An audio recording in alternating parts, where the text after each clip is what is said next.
Vision 0.1 में आपका स्वागत है और मैं ब्रिटिश क्राउन के तहत में दूसरा अधिनियम आपके सामने पेश किया हूं, जिसे आप बड़े ही बेहतरीन तरीके से मैंने इसका डायग्राम बनाया है। इसे आप नोट्स बनाना चाहते हैं तो बना सकते हैं और ऑब्जेक्टिव के लिए बहुत ही कारगर साबित होगा। भारत परिषद अधिनियम 1861, यह ब्रिटिश क्राउन के तहत दूसरा जो अधिनियम आया वो आया भारत परिषद अधिनियम 1861।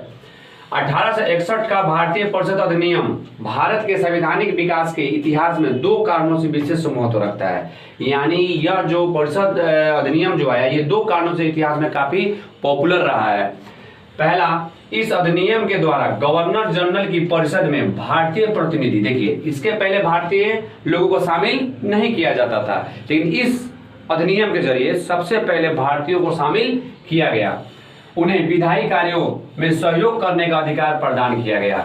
यानी भारतीय प्रतिनिधियों को शामिल करके जो विधायी मतलब जो नियम बनते थे उस नियम के कार्यों में इनको क्या किया गया, सहयोग करने का अधिकार प्रदान किया गया। और गवर्नर जनरल की विधायी शक्तियों का विकेंद्रीकरण कर दिया गया। यानी गवर्नर जनरल के जो विधायी शक्ति थी उसको एक दो भागों में बांट दिया गया। यानी हर एक विभाग जैसे होता है ना, हर एक कला में जैसे विज्ञान सेंटर, कला सेंटर, ये अलग अलग विभाग बांट दिया हो, तो उसी प्रकार इनकी शक्तियों को भी अलग अलग भागों में बांट दिया गया। यानी पहला पॉइंट हमने यह समझा कि इससे पहले जो भी अधिनियम आया उसमें सिर्फ ब्रिटिश लोग रहे, यानी अंग्रेज लोग शामिल थे। लेकिन यह अधिनियम के जरिए हमें क्या प्राप्त हुआ मालूम, कि यह मालूम हुआ कि भारतीय प्रतिनिधियों को भी इसमें शामिल किया गया और साथ ही साथ उन्हें विधायी कार्यों में सहयोग देने का अधिकार प्राप्त हो गया। दूसरा पॉइंट, भारतीय विधान परिषद को विधि निर्माण का अधिकार दिया गया, जिसमें प्रांतीय स्वयं सत्ता का प्रारंभ हुआ। यानी यह पॉइंट कहता है कि एक में तो मैंने प्रतिनिधि को शामिल कर दिया, जिससे उन्हें विधायी कार्यों करने की मैंने शक्ति प्राप्त हुआ, चाहे उनको सपोर्ट मिला। दूसरा पॉइंट बोला कि प्रांतीय विधान परिषदों को विधि निर्माण करने के लिए यानी नियम निर्माण करने के लिए अधिकार दे दिए गए, जिससे प्रांतीय स्वयं सत्ता यानी प्रांतों में स्वयं का शासन चलाने की क्या हुआ, शक्ति प्रारंभ हुआ। ऐसे लोगों ने अपने अपने क्षेत्रों में अपना शासन प्रणाली चलाने के लिए कारगर साबित हुए। जैसे कि मान के चलिए वार्ड सदस्य क्या होता है, उस गांव का ही वार्ड सदस्य बनेगा तो उस गांव के बारे में अच्छी तरीके से जानकारी ले सकता है। तो प्रांतीय क्षेत्र में अगर आप कोई स्वयं का मतलब उस प्रांत का रहने वाला व्यक्ति अगर उस शासन प्रणाली को संभालता है तो वहां की कमियां, वहां की अच्छाइयां दोनों को क्या कर सकता है, अच्छे तरीके से डील कर सकता है। तो ब्रिटिश हुकूमत ने इस पर थोड़ा सा गौर फरमाया, जिससे क्या हुआ कि भारतीय लोगों को सहानुभूति भी मिली। अगला पॉइंट, गवर्नर जनरल की कार्यपालिका परिषद का विस्तार करते हुए इसमें विधि विशेषज्ञ के रूप में एक पांचवा सदस्य शामिल किया गया। यानी 4 सदस्य पहले से थे, लेकिन पांचवा सदस्य विधि विशेषज्ञ के रूप में यानी नियम की विशेष रूप से जानकारी हासिल करने के रूप में एक पांचवा सदस्य को शामिल किया गया। अगला पॉइंट, गवर्नर जनरल की परिषद को विधि निर्माण की शक्ति प्राप्त थी। यानी गवर्नर जनरल को परिषद में जो नियम बनाना था, यानी विधि निर्माण करना था, उसकी शक्ति उन्हें प्राप्त थी। लेकिन इस उद्देश्य के लिए केंद्रीय विधानमंडल में न्यूनतम 6 सदस्य और अधिकतम 12 सदस्य को नामांकित किया जा सकता था। यानी इस उद्देश्य के लिए केंद्रीय विधानमंडल में कम से कम 6 ज्यादा से ज्यादा 12 सदस्य को क्या करना था, नामांकन पारित कर यानी नामांकित करना था, यानी उनको उसमें जोड़ना था। अगला पॉइंट, इन नामांकित सदस्यों में से आधे सदस्य गैर सरकारी होते थे, लेकिन अगर आपने 6 सदस्य शामिल किया तो 3 क्या होंगे, गैर सरकारी। 12 सदस्य लिया तो गैर सरकारी कितने होंगे, 6। तत्कालीन वायसराय लॉर्ड कैनिंग ने 1862 में नवगठित केंद्रीय विधान परिषद में निम्नलिखित 3 भारतीयों को नियुक्त किया। यानी देखा जाए तो 6 सदस्य थे, जिसमें से 3 क्या था, भारतीयों को उन्होंने क्या किया, नियुक्त किया। जिसमें पटियाला के महाराजा नरेंद्र सिंह, बनारस के राजा देव नारायण सिंह और सर दिनकर राव, यानी भारत के इन 3 व्यक्तियों को नियुक्त किया गया। किसके द्वारा, तो लॉर्ड कैनिंग के द्वारा। कब, तो 1862 में नवगठित केंद्रीय विधान परिषद में। यानी पूछा जाए कि केंद्रीय विधान परिषद जो नवगठित हुआ जिसमें लॉर्ड कैनिंग ने 1862 में कितने लोगों को नामांकित किया, तो 3। कौन कौन, तो पटियाला के महाराजा नरेंद्र सिंह, बनारस के राजा देव नारायण सिंह और सर दिनकर राव।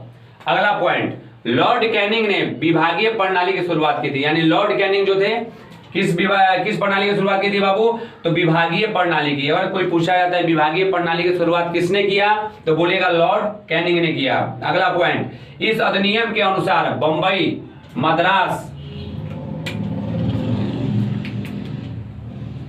मद्रास की विधान परिषदों को कानून बनाने एवं उसमें संशोधन करने की शक्ति प्रदान की गई थी।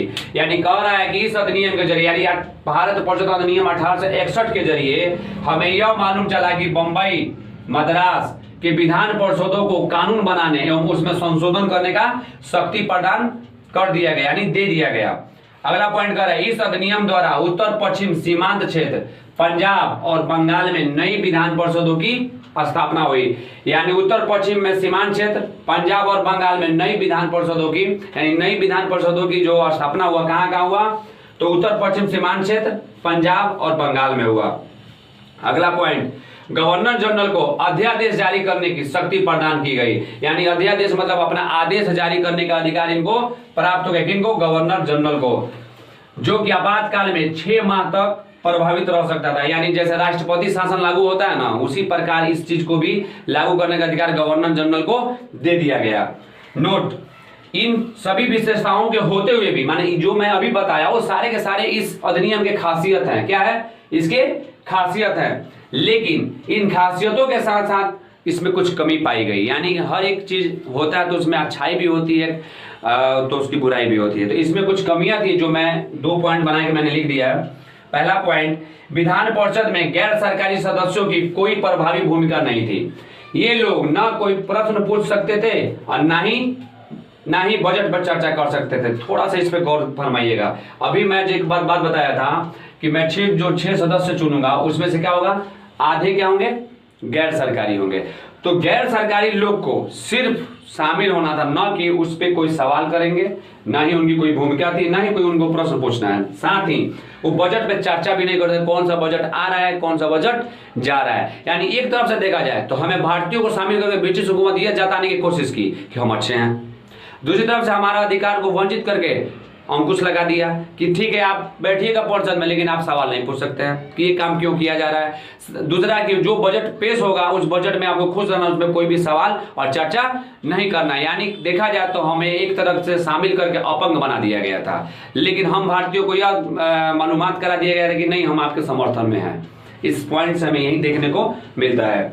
अगला पॉइंट, गवर्नर जनरल केंद्रीय और प्रांतीय विधान परिषदों द्वारा पारित किसी भी विधेयक पर निषेधाधिकार अर्थात वीटो का प्रयोग अस्वीकार कर सकती है। यानी गवर्नर जनरल केंद्रीय और प्रांतीय विधान परिषदों द्वारा पारित किसी भी विधेयक, यानी कोई भी विधेयक बना है उसको अपने वीटो पावर के जरिए क्या कर सकता है, अस्वीकार कर सकता है, चाहे स्वीकार कर सकता है। ये दोनों पावर किसके हाथ में था? गवर्नर जनरल के हाथ में था।